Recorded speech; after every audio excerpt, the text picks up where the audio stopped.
Carol Nolan. You're out of time. Minister, communities have been waiting many years now for the publication of the revised wind farm guidelines, and I'm asking you here today if you will pause all wind farm developments until the guidelines are published. And finally, when will we see these guidelines published? Thanks, Deputy Minister. Thank you, Caithfhireach, and thank you, Deputy Nolan, for your question.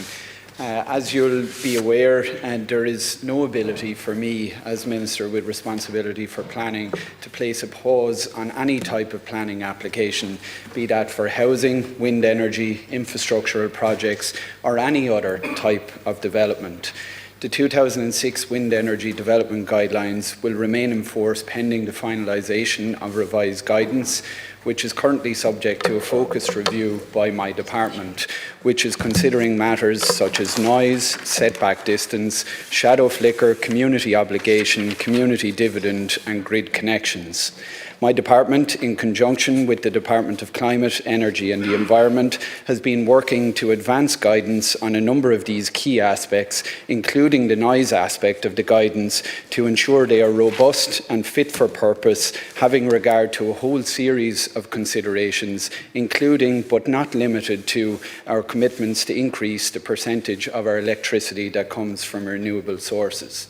In the interim, at a local level, the city and county development plans set out where development is acceptable, including wind energy development. I can assure you that I am acutely conscious of the commitment in the Programme for Government 2025, Securing Ireland's Future, to prioritise the publication of the Wind Energy Development Guidance, having regard to international best practice and standards.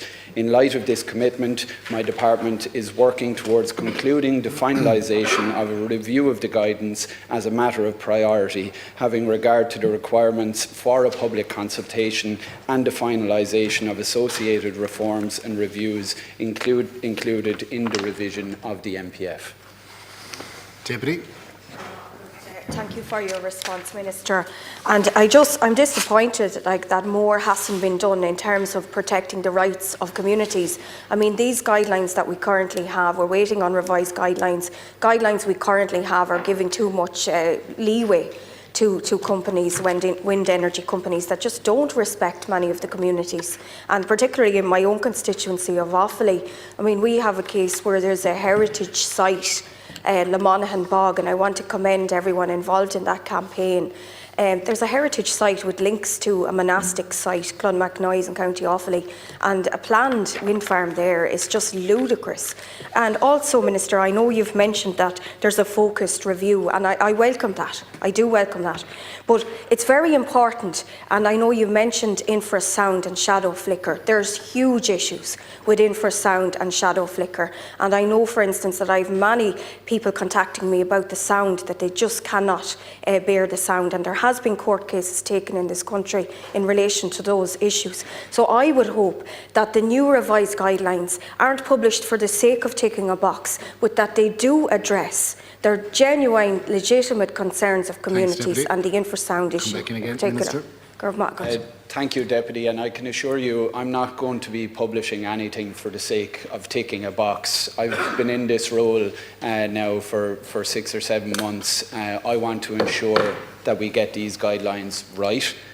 So I have been working extensively with my officials in the Department of Housing, Local Government and Heritage, who have been engaging with their colleagues in the Department of Climate, Energy and the Environment. And all of those matters that you have raised are obviously being taken into account in terms of the review which is ongoing. I am aware of the draft guidelines that were published in 2019 before my time in this House or in this role, and a considerable part of the submissions that were made or the quantum of submissions that were made were in relation to that noise element of it, and it has taken up a considerable amount of time obviously in trying to ensure that we get that element of it right. So I am committed to ensuring that they are finalised. I am committed to a public consultation in relation to those draft guidelines when they are ready, and I can just assure you that it is a priority in the department. Deputy. Thank you for your response. And I know you mentioned public consultation, but a lot of people are, they don't take that seriously because their experience of public consultation has been that they haven't been respected. I have had constituents on to me from North Offaly where there's issues with sound and they have to move the livestock in their fields. So those people feel that they're not listened to. So if we're talking about public consultation, number one, it has to be meaningful. And the second thing is that we have to ensure that communities are respected and protected, and that we don't have instances where, this infrasound issue is let go on. And unfortunately it has.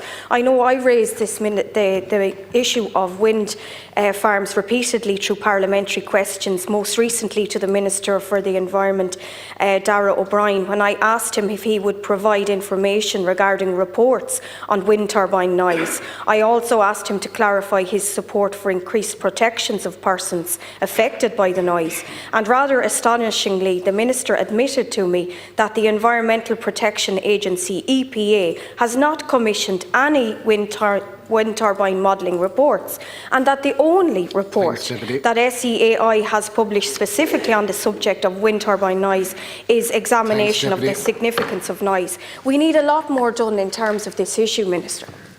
Look, and again, I would reiterate that this is a priority in my department with my officials who have been working on this for a considerable period of time. And I want to ensure that we get these revised guidelines correct and right. I take public consultation seriously.